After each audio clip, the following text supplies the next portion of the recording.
just going to go through quick. Everybody is muted except for me and Samantha.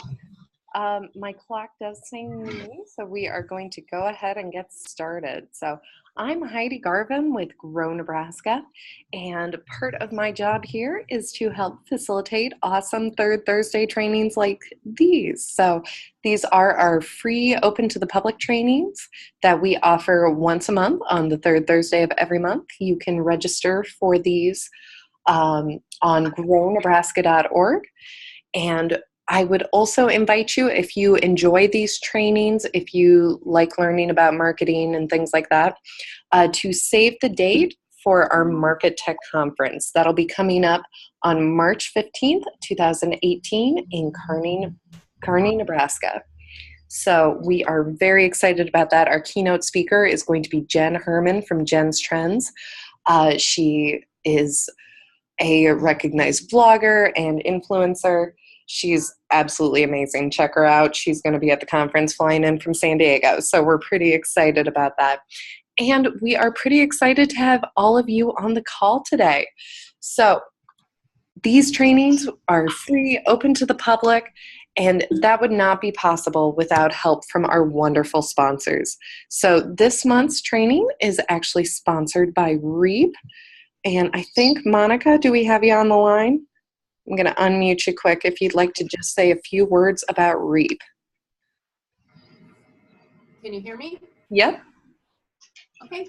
Yes, thank you. We're happy to partner with Grow Nebraska. And REAP is a program of the Center for Rural Affairs, and we have staff located all around the state. And we go out to businesses or potential business owners to meet with them, and we can offer training, technical assistance, and loan funds. And we partner with Grow for Grow Express Loan too for your members.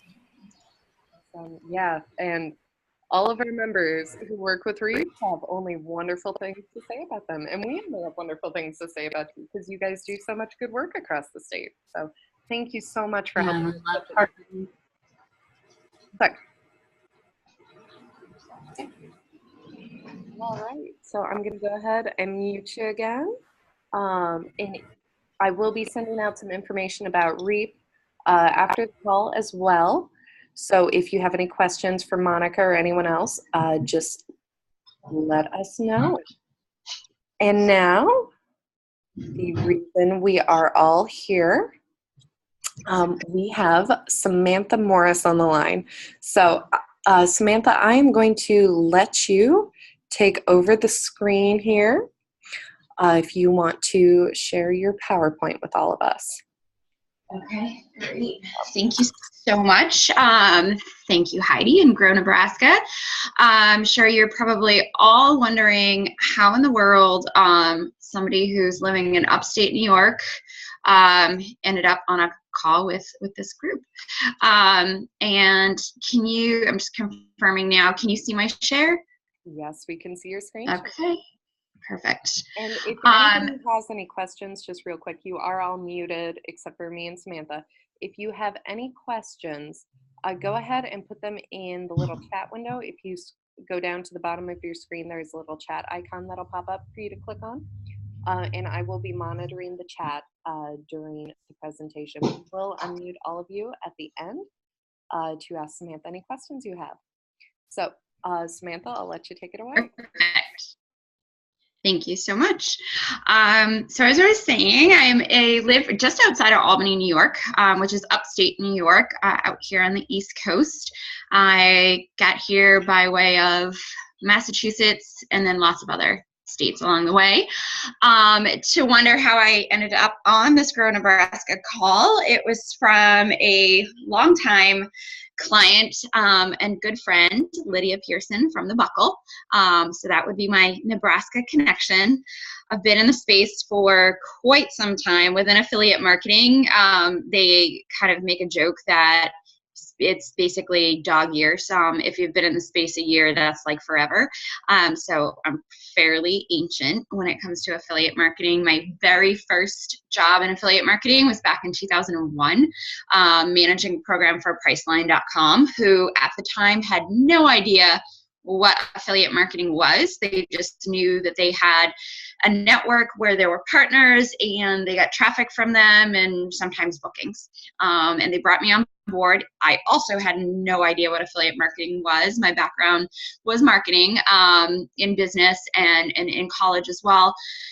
And they said, we have this network, it's called LinkShare. We don't know what it does. We're going to send you down to New York. You have to learn what it does.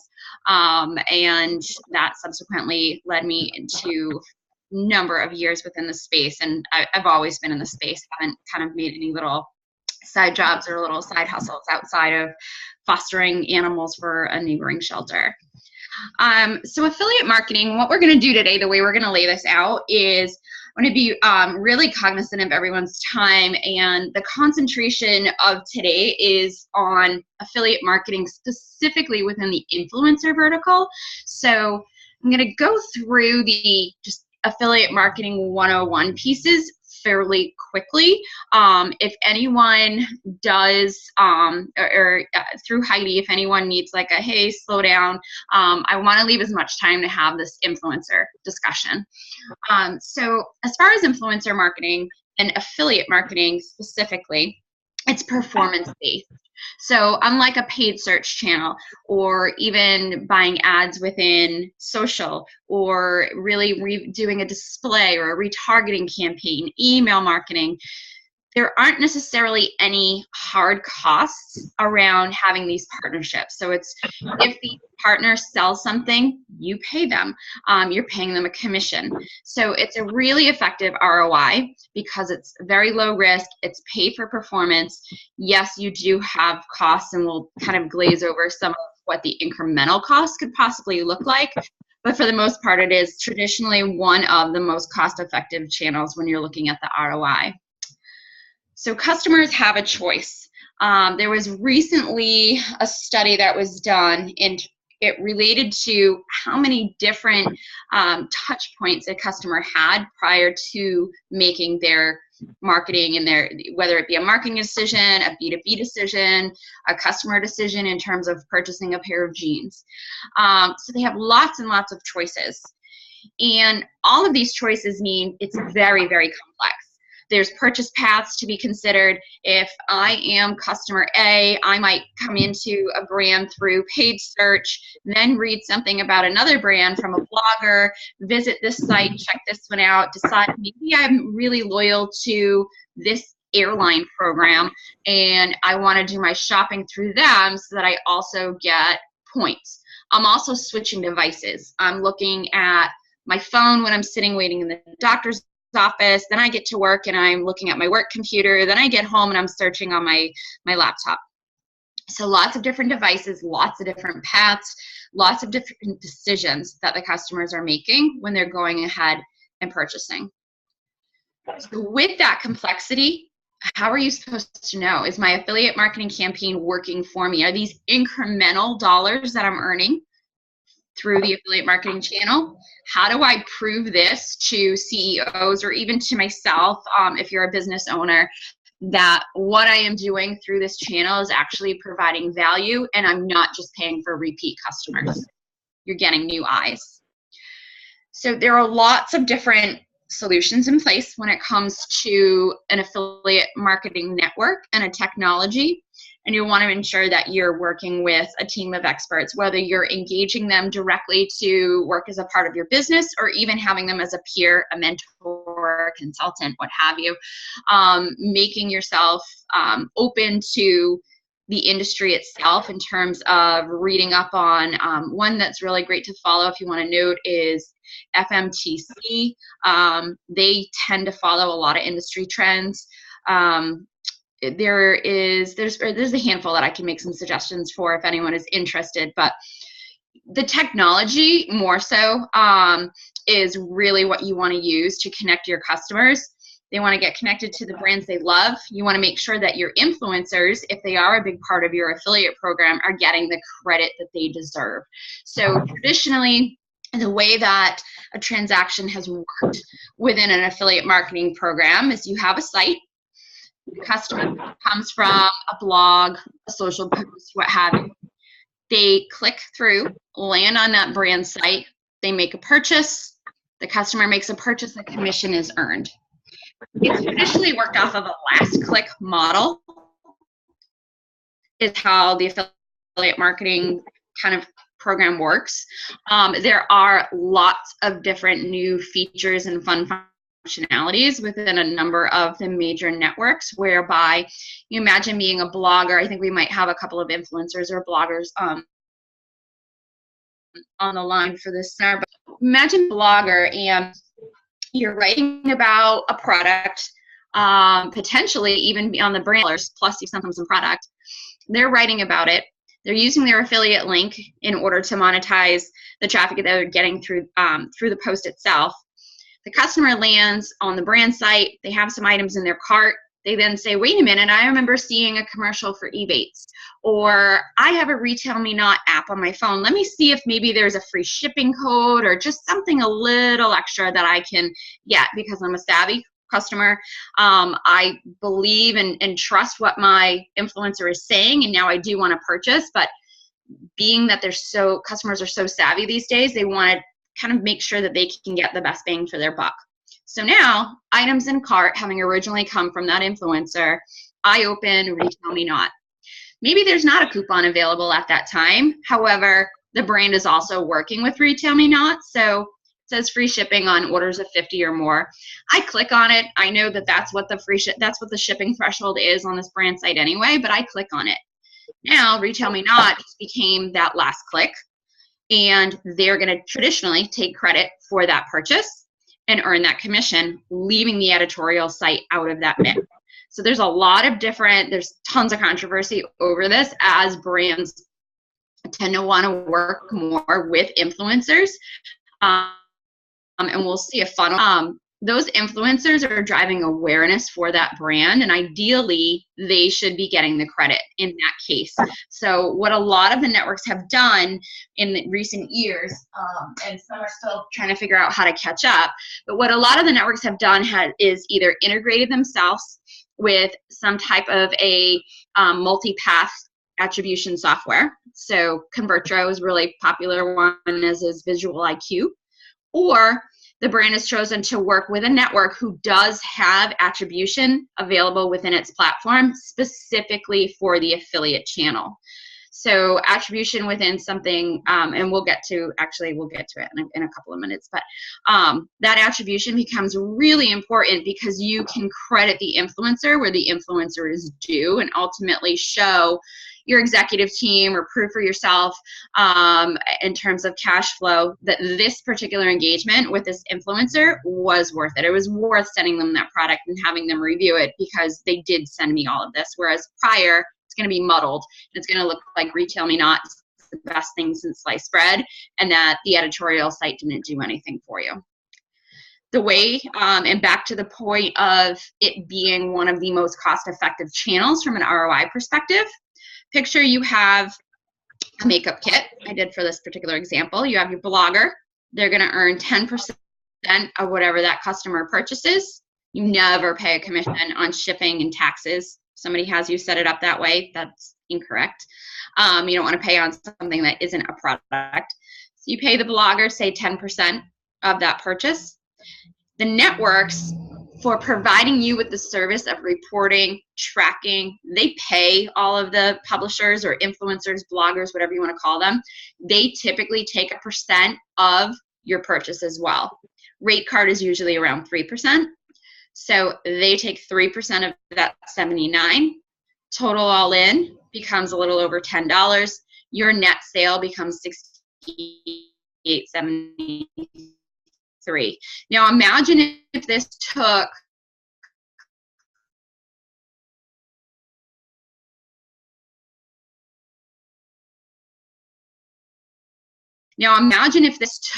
say, it's a blogger, and it took C because you were bidding on something within palatable when it comes to at the end of the but attribution is probably the biggest piece that an influencer is going to look for and ensure that you have in place if you're tracking your influencer relationships through a traditional affiliate network.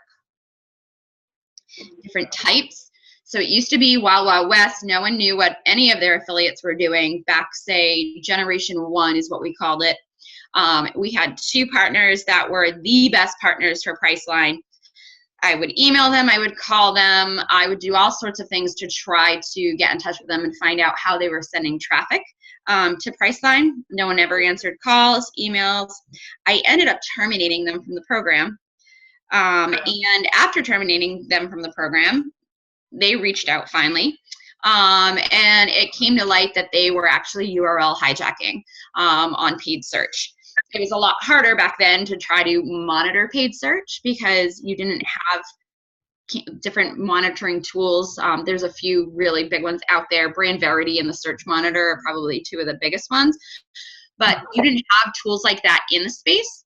So you had these folks who were Wild Wild West and savvy enough that they were going to bid on your brand terms, but they knew Priceline was located in Norwalk, Connecticut, and that Priceline didn't have an agency handling their paid search. So what do? They depart, they black out, and they don't bid in Connecticut, or even in some cases in New York City. They bid on the brand term out in San Francisco, and they use the display URL, and they hijack the heck out of that.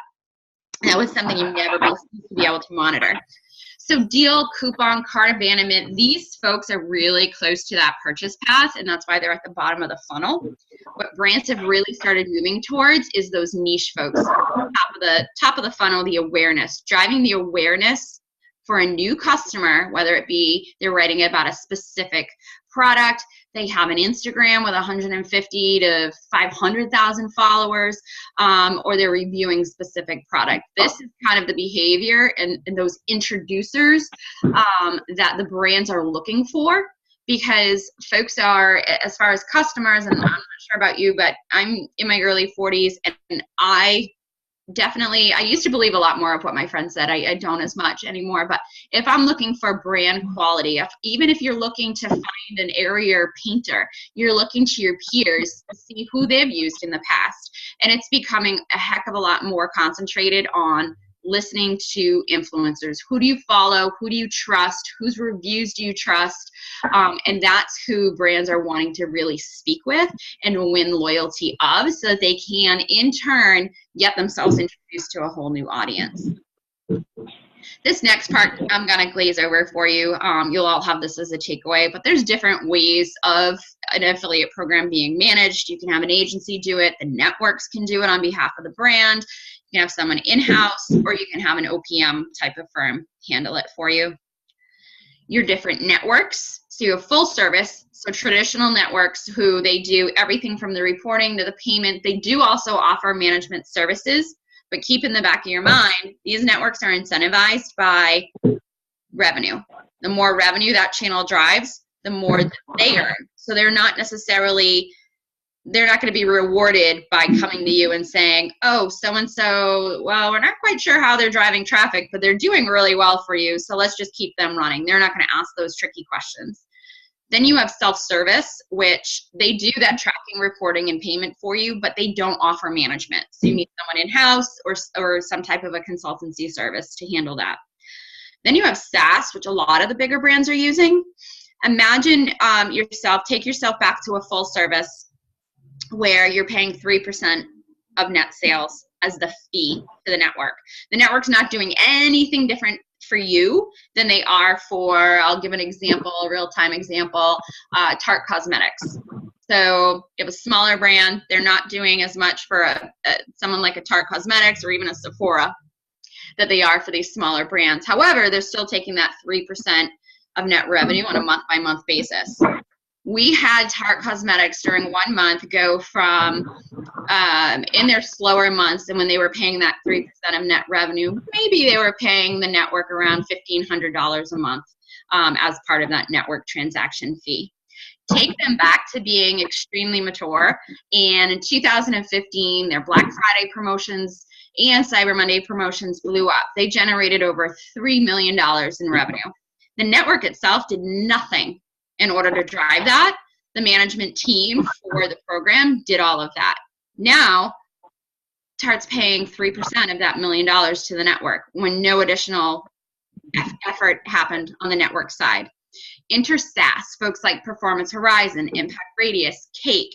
They charge a flat fixed fee, and it's based off of volume.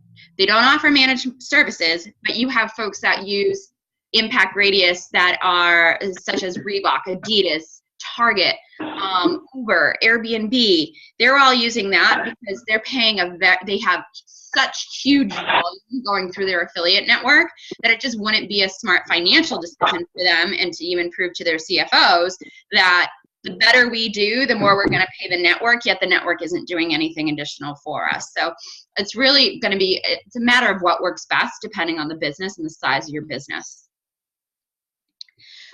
Now we're going to get a little bit into the influencer portion of things. So your affiliate marketing, it's all about relationships. I've known the same folks in the space who have worked at some of the publishers for years and years and almost have been there as long as I have. You really want to work hand in hand with, we call it the content marketing team a lot, or even a PR team, and even if you have an SEO team.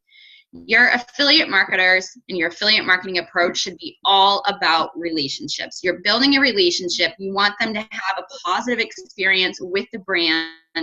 If you are participating in other channels, paid search, SEO, display, retargeting, etc., you want to make sure that everybody's working together, whether it's somebody in-house or somebody off-site who's managing these influencers or traditional affiliates. So your team should be able to handle the day-to-day management of an affiliate program, but they should be able to strategize and work with, for example, your PR team, so that they know the influencers that they're finding. It doesn't just stop with finding influencer Amy, again, for that example, sending her a widget, because I don't want to pinpoint any specific industry, sending her a widget saying, here's this widget, here's $200, would like you to write a sponsored post about it, and that's it. She does it, off she goes. Maybe you don't talk to influencer Amy for another 6 months. Enter affiliate marketing and the influencer. Now you can tell influencer Amy, you promote this widget, we're going to give you the widget itself, you're going to review it, we're going to give you maybe a small flat fee for your sponsored post, but I noticed you have stores I love in your right-hand navigation bar, or you have a newsletter and you usually have a banner at the end of that newsletter. What if you put us in that banner and you use an affiliate link that you're continuing to monetize your blog, your influence. A lot of the influencers tend to work with an Instagram, which there's some tools for them to integrate shopping widgets into their Instagram these days. So you're working together so that you don't just stop working with that influencer at the end of that particular engagement. They can continue with that relationship for you through affiliate marketing, and now they're kind of becoming more loyal to the brand. They've met someone at the brand, they've received the widget, they love the widget, and they can continue to be that advocate for the brand. So a lot of times people will call them influencers, they'll call them, I know Prana love to talk about them as ambassadors.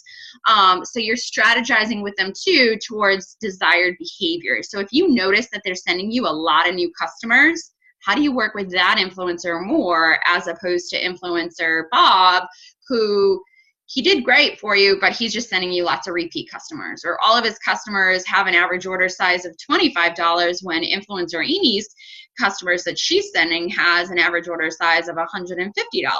So you're really working with them to incent those right behaviors. The difference becomes when everybody's working together. So if the PR team finds influencer Amy and she's doing really well, making sure that they're getting introduced to your affiliate marketing team to continue that and talk through with them the earning potential that they have because of their reach by working with you through an affiliate relationship in addition to what they're currently doing for you. Likewise, I've found plenty of influencers and editorial sites through just research, and I'll find them, I'll pitch them on an affiliate marketing campaign, yet maybe they have 500,000 followers across their different social channels. There's someone I want to make sure that even if I'm not working directly at the brand, I'm telling the brand, I'm telling the PR team or the SEO team or the content marketing team, I'm saying, look at this person. I engage with them, they're interested in the affiliate program, but maybe we want to send them a widget because they have such a huge following. People are just flocking to read what they're going to say next. So working together is just basically working together works better is what we used to say at one of my places of employment. It truly is. All of those different pieces of your marketing, whether it's online or offline, and obviously there's lots of ways to kind of measure offline tactics as well now, but making sure that any of your paid channels especially are really working closely hand in hand. And we think of affiliate as it will grow slowly if you're doing just an influencer campaign. Think of it more of like an SEO strategy. For any of you who are familiar with there, it's going to take some time to grow.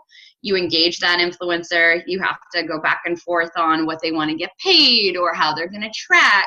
Then they have to decide what widget they want. Then you have to send it to them. Then they take their sweet time. Maybe they go on vacation or grandma's in the hospital, or, you know, next thing you know, it's a month later and they're finally sending you the content that they wrote and asking you to take a look at it. And then maybe they send you some photos that they took of the widget, but they didn't really, you know, the quality of it wasn't that great. So now you're having to ask them to retake the photos. That's actually not a widget, but an Alex and Ani bracelet. We went through the same thing with an influencer. We went through maybe 3 rounds of her taking photos and sending them back. And they were just, it was, as you can imagine, don't take a picture of your Alex and Ani bracelet as you're wearing a Pandora bracelet as well.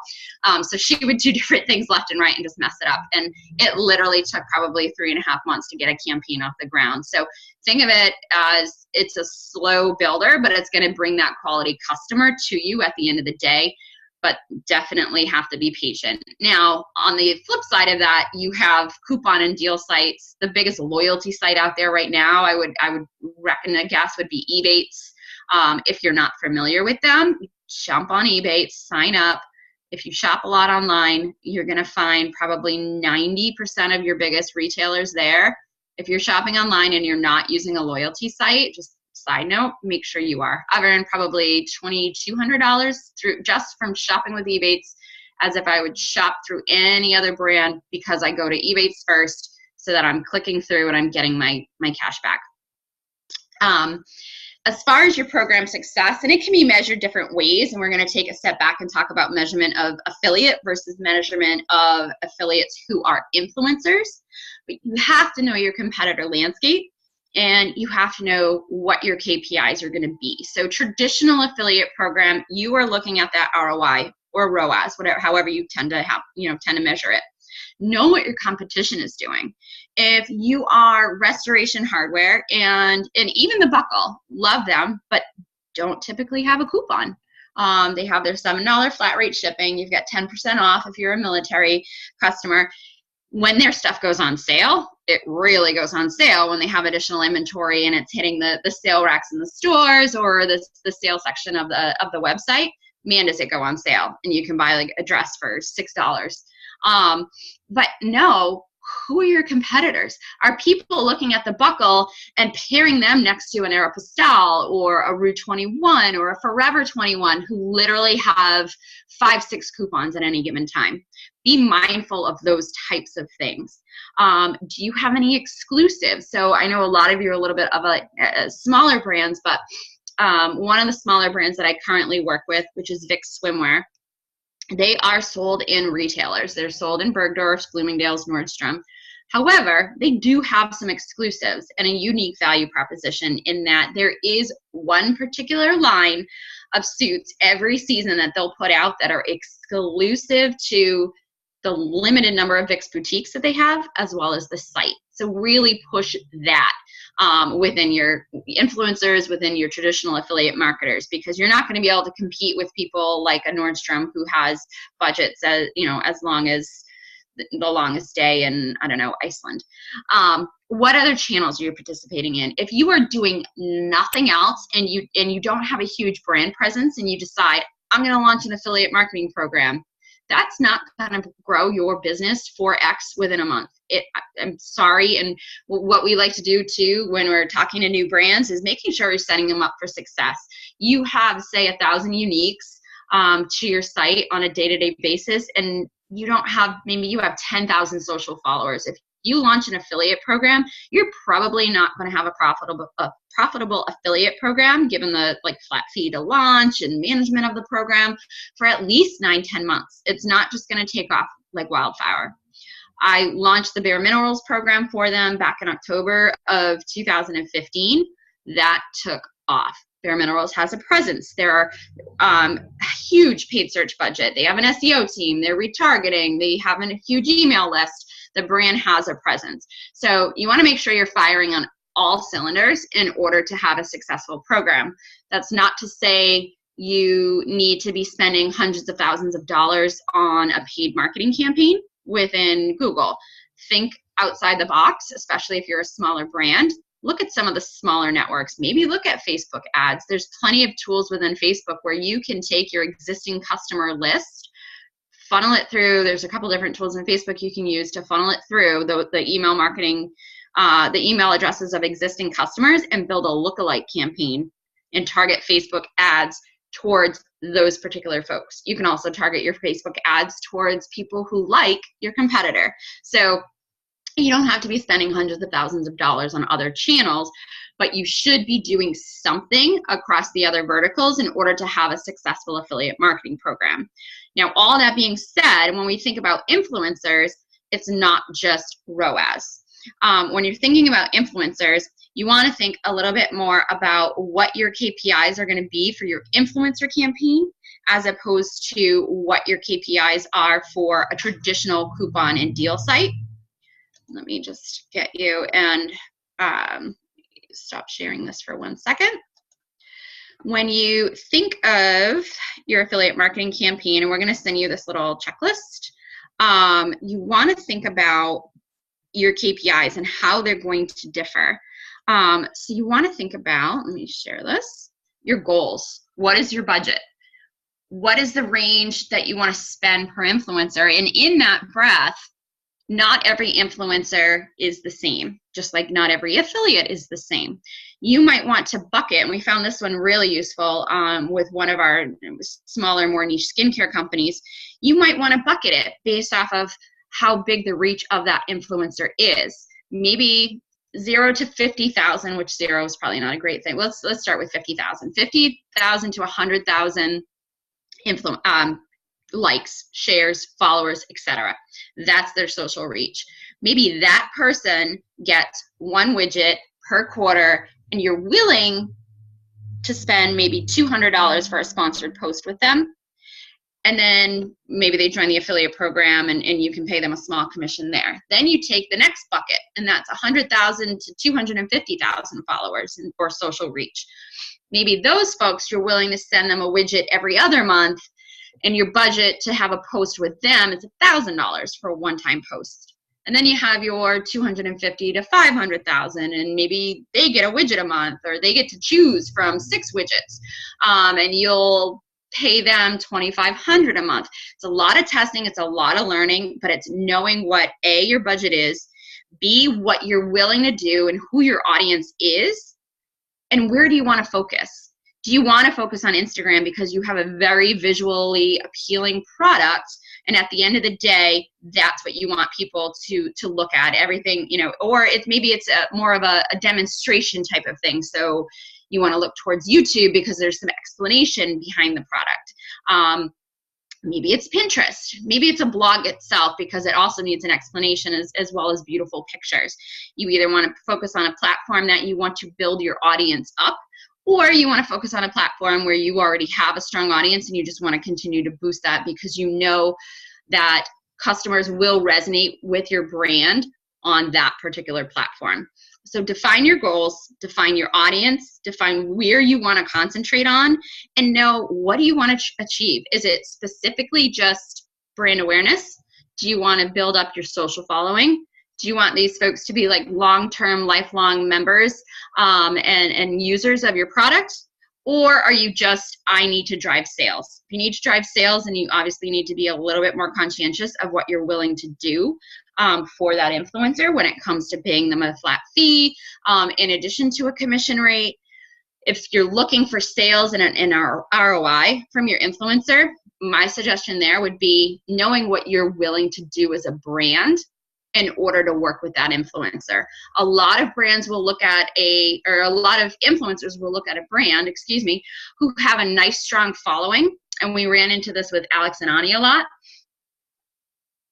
where the influencer was willing to waive what sometimes was a $5,000 or a $10,000 flat fee if, when they posted their images on Instagram, if Alex and Ani was willing to regram that. They saw that as more valuable than getting $10,000 because the brand, they like me, they love me, look, they're sharing me and they really like me. Or maybe they write their post on their blog and then they go ahead and they share it to their Facebook, and you as a brand are willing to also share it to your Facebook audience, and maybe you're willing to do a boosted post with it.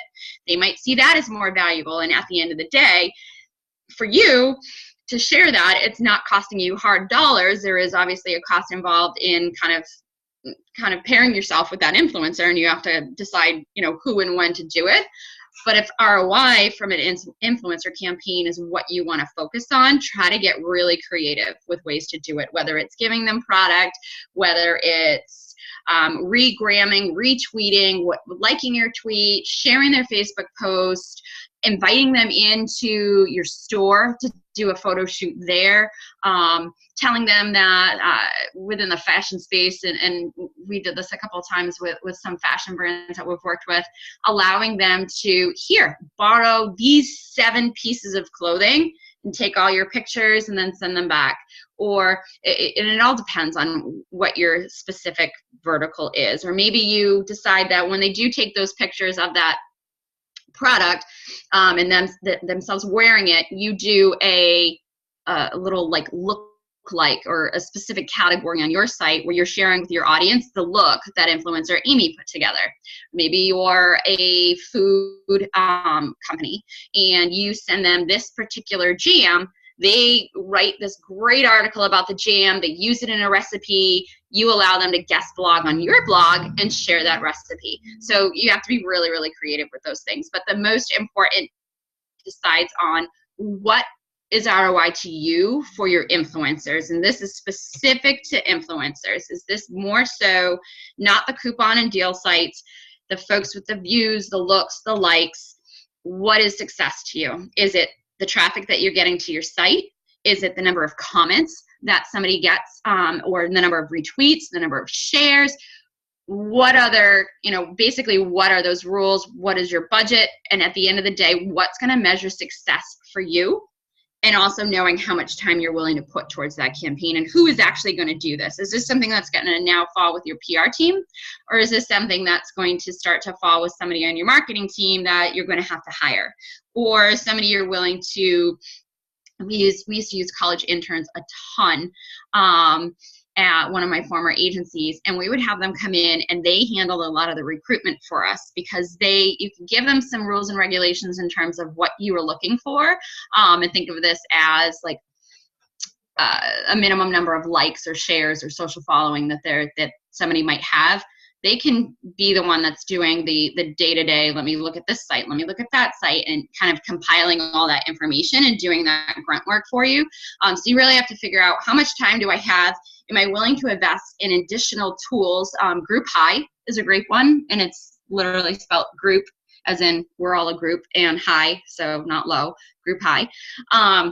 You can pay them in order to use their tool on a monthly basis, and their tool is pretty cool because you can put in keywords, and you can filter out by social channel, you can do minimums, maximums, you can focus on influencers within specific areas of the country, and you can get quick lists in terms of targets for you, as opposed to doing the day-to-day search. But if you have someone on your team that absolutely loves to do that and is extremely passionate about influencer marketing, excuse me, they might be someone that you kind of assign this task for. So you'll get this little worksheet in addition to the presentation. And I said I was going to keep it to 40 minutes, and I'm at 41 total. So I think I am right on target. So I'm going to stop my share. And I will circle it back to Heidi. Yeah, And I'm going to go ahead and unmute everybody so that you can ask any questions that you have. We might have some background noise as people adjust. Yeah, someone's boogieing. Yeah. So, and anybody who is online, you can unmute yourselves as well. So.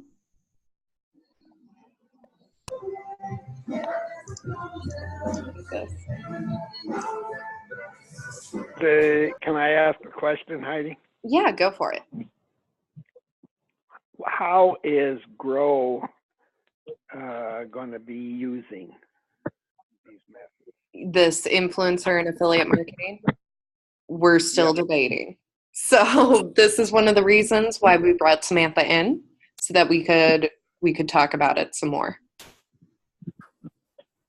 Okay.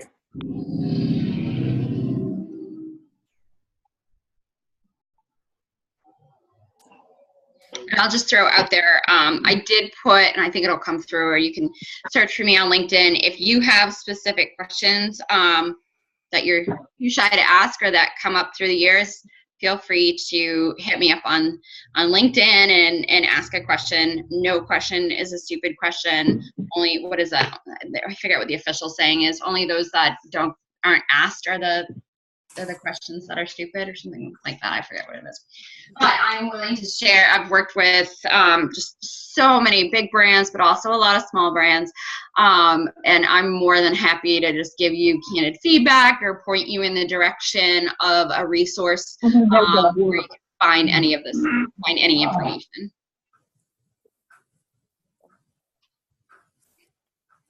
Yeah, and Samantha, if it's all right with you, I'll include all of that information on how to get a hold of you, your LinkedIn and everything in our follow-up email. Yeah, completely fine. Perfect.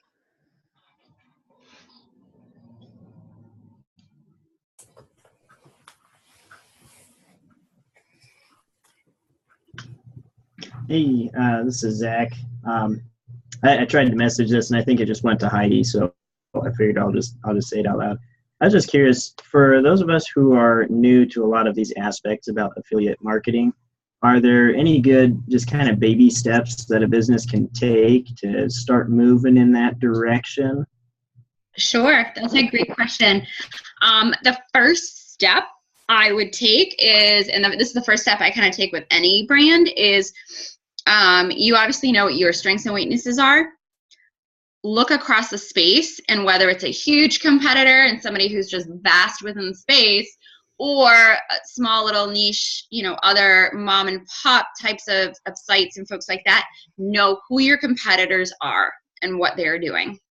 That would probably that's your best weapon, is knowing when you start within the space, knowing exactly how you measure up to who your competitors are. And if you find that you're falling down on the shipping aspect of things, or maybe socially you don't have as huge of a following, or you're sold in department store ABC and so is this other competitor, knowing exactly where they are and what they're doing. And it can even be something as just signing up, I have so many Google alerts, it's ridiculous. Most of the time I just kind of pass them on and delete them.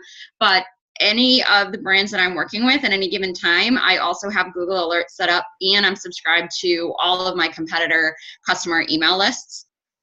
And I'm following them across social channels, always knowing what the competitors are doing, so that you're able to answer any difficult questions from customers. And also you'll get a really good sense of what their promotional cadence is, if they have one. And it'll really start to, you can use you could probably find some really decent information in terms of what they're doing through paid search and what words they're ranking for organically, with even the complimentary service that SEMrush has. So that'll it won't give you all the terms that a competitor is ranking for or everything that they're bidding on, but you can at least start to do some digging. And that's SEMrush. I also use SimilarWeb, and then in addition to that, just having lots of Google alerts and following the heck out of your competition and knowing what they're doing. And what do you recommend specifically for the Google alerts? Like just their company name or? I do. I have a company that I work with right now they're in the tax debt space. Like they work with the IRS and do offers and compromise, and it's extremely boring in comparison to the beauty brands that I work with. But for them, I have their competitors, which is a handful in the space, but I have like tax resolution, tax debt. So I have some terms like that, terms that I know and terms that you know that you're organically ranking for, as long as they're not too broad, might be worth signing up for as well. Another good resource, and sometimes it's a good resource, well, it depends. Feed-wise, if you go on FeedSpot and you follow specific categories on FeedSpot, that can be helpful as well.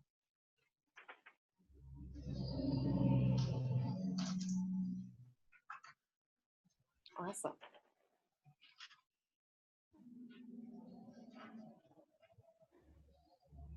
Any other questions? There's like huge trucks going by my home right now, and it's raining, so it makes them sound so much louder. So apologies. Oh, you're good. Question? Sure thing. I don't even know what FaceBot is. Facebook? Oh, Facebook. I'm sorry. Oh, I said heard FeedSpot. something. Sorry, let me do, see if I can do chat. Oh, the tab's Oh, closed right now. So it's Okay. So FeedSpot. So FEED, S as in Sam, P as in Peter, O as in orange, T as in Tom. FeedSpot. Essentially what that is if you are, some of the bigger brands will do it. A lot of brands who have blogs, like they'll register themselves and then they'll send their RSS feed of their blog so that it's syndicated onto FeedSpot. So with FeedSpot, specifically for some of the categories that I'm not as familiar with, I'll kind of, for the tax vertical in particular, I'm thinking for this one, I follow like the tax blogs on FeedSpot to keep an eye on potential partners as well as what competitors are doing. Okay, thank you. You're welcome.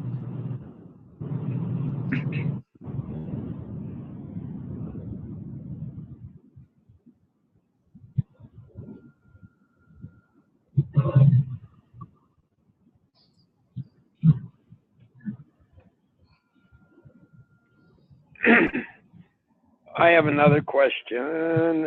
You hear the term Shopify quite a bit, and of course they have their local people. Is Shopify a competitor?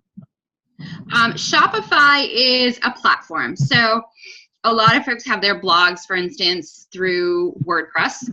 A lot of bigger brands, their e-commerce platform, so basically the method whereby a customer can actually purchase, add something to cart, make a purchase, check out. A lot of the bigger e-commerce platforms out there are Magento and Demandware. Those are probably two of the biggest ones out there in the space. Shopify is an e-commerce platform. And they have a super robust version of it where you can really personalize your site. They also have some fairly straightforward versions of it that smaller businesses can use. And they're fairly cost-effective solution for smaller businesses when it comes to actually being able to put your product for sale online and have a cart where people can add things to and check out. So Shopify, it does have some smaller models I've never worked with, but I've heard of some decent things about WeCommerce, which is just W-E-E commerce. And I can kind of get a gauge of some others, but even some of the biggest brands, like I can tell you right now, Vic's Swimwear is actually moving off of Magento, which is kind of a pricey e-commerce platform, and they're moving to a fairly customizable version of Shopify. So Okay. Grow Nebraska actually used to use Magento as well, and then we switched to Volusion, and now we also have a Shopify site. So Tom, your products are actually currently being sold through Volusion, and soon here we'll probably be putting them on Shopify as well.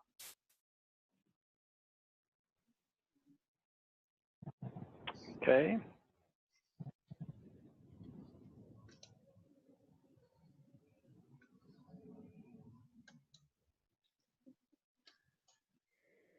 What's the best way to grow your Facebook? Because that's probably my only affordable advertising at this point. Your Facebook is gonna, and I'll find out the exact name of the tool or the feature on Facebook that it would be that you need to use. I don't do as much socially from the brand perspective. I primarily just deal with the influencers and traditional affiliates. So if you want to make sure Heidi knows who that is that just asked that, I'll get you this, specific name of the tool, but I would say customer email addresses that you currently have. There's a tool where you can load them into Facebook and build what's called a lookalike campaign for them.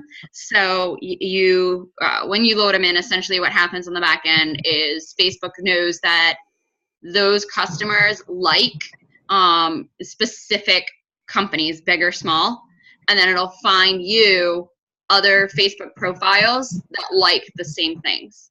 And then similarly, you can just target as granularly as you would like within some of the basic Facebook ad campaigns that you can set up.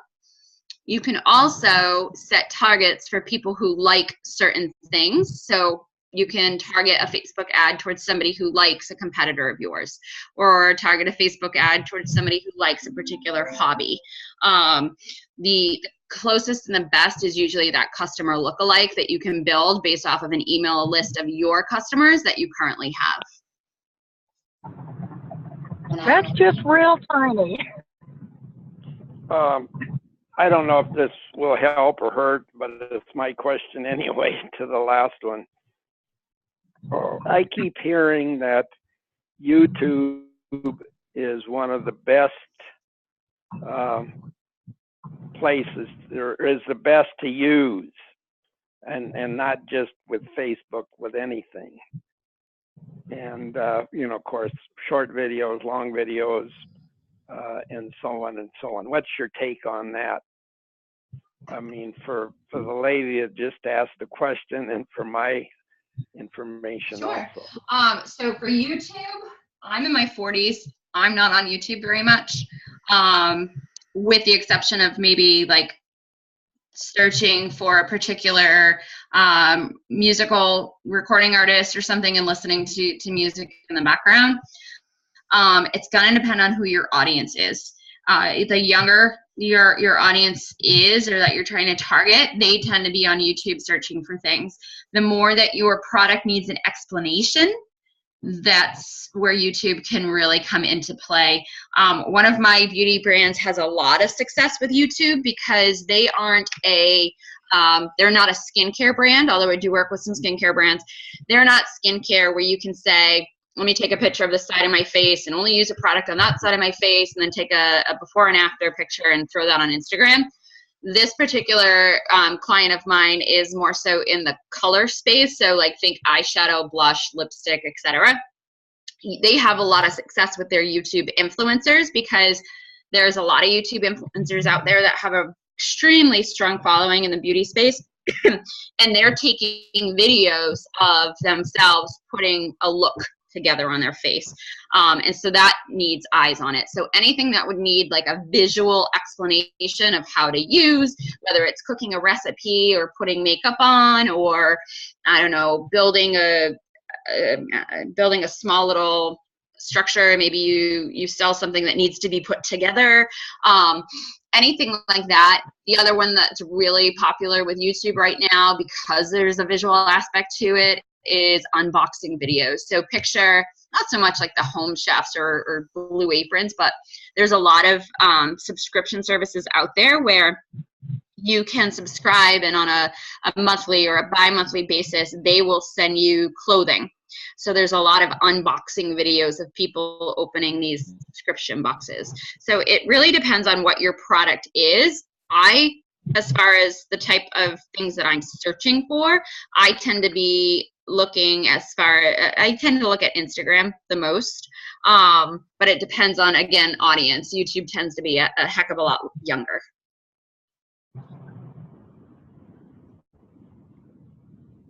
I'll just say. Thank you. I hadn't thought about YouTube being an influencer, but that certainly could be.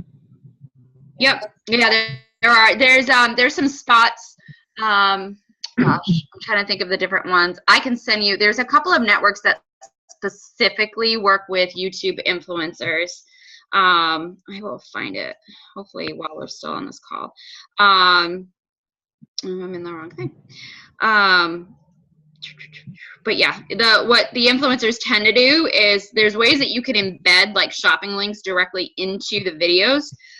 With some, what other people find success with is there's some sites out there that'll do, they'll put within their description of the video itself, they'll say, this look was created with a culmination of the following, and they'll say mascara by so-and-so, and that'll be an affiliate link, blush by so-and-so, and that'll be an affiliate link.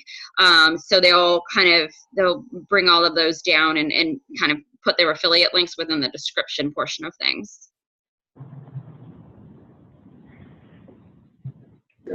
Thank you. And I think we have. Yeah, I'll just mention, like, YouTube was the first thing that came to mind for me when I heard the term affiliate marketing. I've seen a lot of that on YouTube. Yes, for sure. It's called Magic Links. MAGIC is in magic, and then links, just plural. Magic Links. They have the most, I would say, as far as YouTube influencers.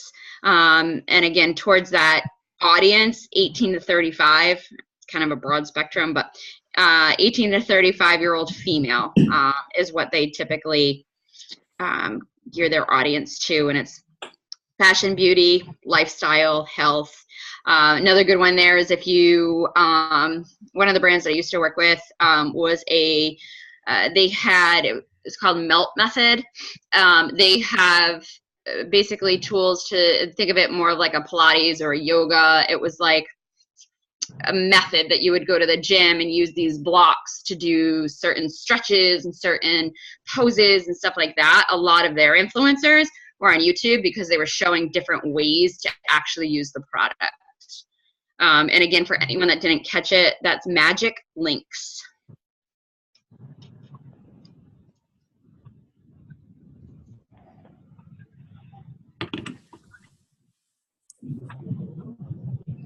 And that's absolutely wonderful information, Samantha. Thank you. No problem. So we're going to do one last Yes, very good. we're going to do one last call for questions quick here because we are coming up on 1 o'clock. But we will be sending out the recording of this training and the follow-up information after the call. So one last round. Do we have any last-minute questions for Samantha?